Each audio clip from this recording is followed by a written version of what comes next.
If your basement floods every time it storms, most people would tell you the same thing. Clean out your gutters. So you clean them. No leaves, no sticks, no blockage. Downspouts are open. And then the next heavy rain comes through, and water still pours over the front edge like a waterfall. So here's the truth. Your gutters may not be clogged. Your roof just may be moving water too fast for your gutter system to catch it. And if your contractor upgraded your roof but left you with an undersized gutters and tiny downspouts, they may have created a foundation problem without even realizing it. So today we're going to be breaking down the physics of gutter overflow, the difference between 5-inch and 6-inch gutters, why steep roofs overshoot the trough, and what homeowners should ask before replacing a roof or gutter system.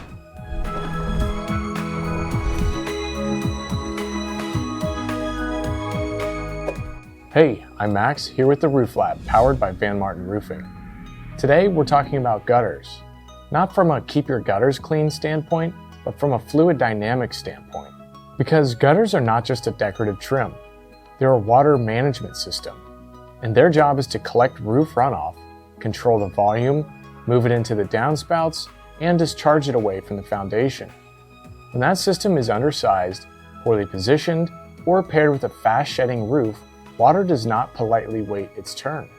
It goes wherever physics sends it. And a lot of times, that is straight over the gutter and down next to your basement wall.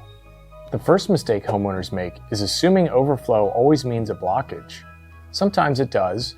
Leaves, shingle granules, pine needles, and debris can absolutely clog a gutter. But if the gutter is clean and water still shoots over the front edge, you're not dealing with a maintenance problem. You're dealing with a capacity and trajectory problem. A gutter has to do two jobs at the same time. It has to catch water coming off the roof, and then it has to drain that water fast enough through the downspouts. If either one fails, you get an overflow.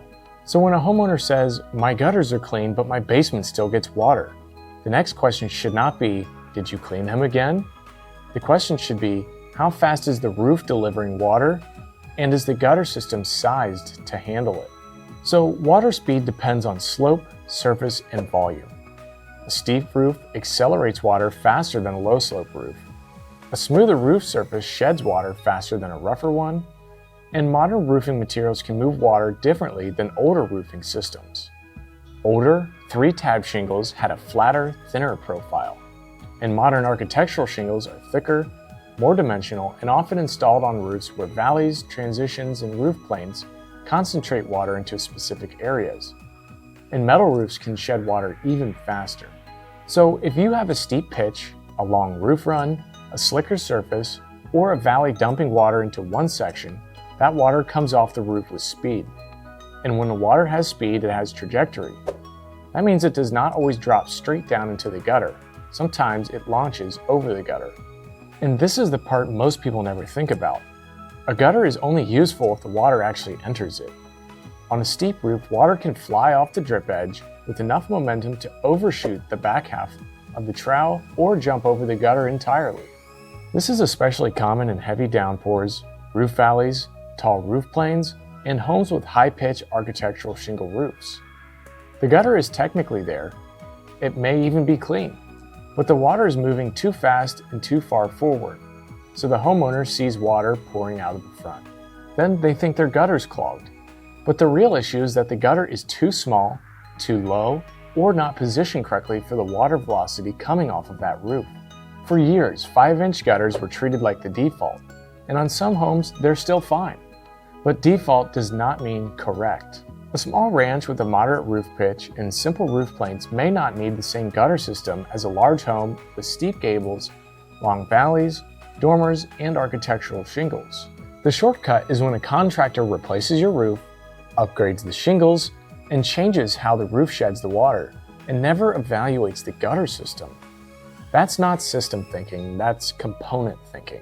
And component thinking is how you end up with a beautiful new roof dumping water against the foundation. Your roof, gutters, downspouts, grading, and drainage all work together. If the roof moves more water than the gutter can catch or drain, then the system fails. And a 6-inch seamless gutter gives you a larger trowel. That helps with two things. First, it gives fast-moving water a bigger target, And second, it gives the system more capacity during really heavy rains. But the gutter is only half the question.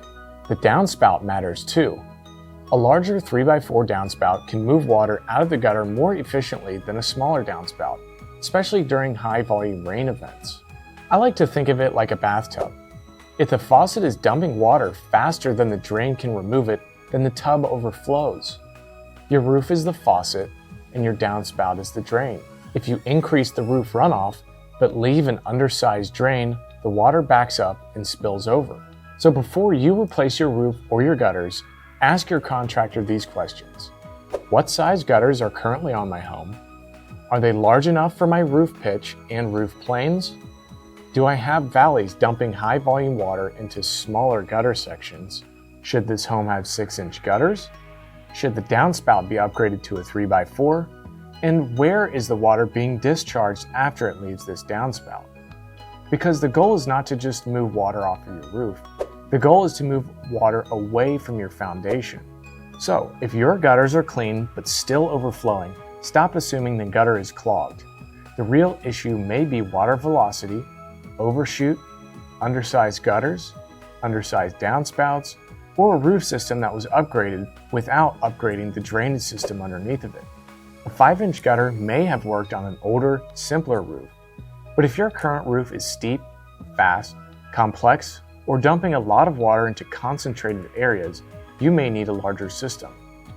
And here at the Roof Lab, our goal is to help homeowners understand the mechanics behind exterior systems so they can make decisions based on physics and not guesswork. And if you're dealing with gutter overflow, basement water, or foundation drainage problems, reach out to us. And if this video helped, hit like, subscribe, and share it with someone whose clean gutters still overflow every time it rains. And thanks for watching. We have new videos coming out every week, so stay tuned.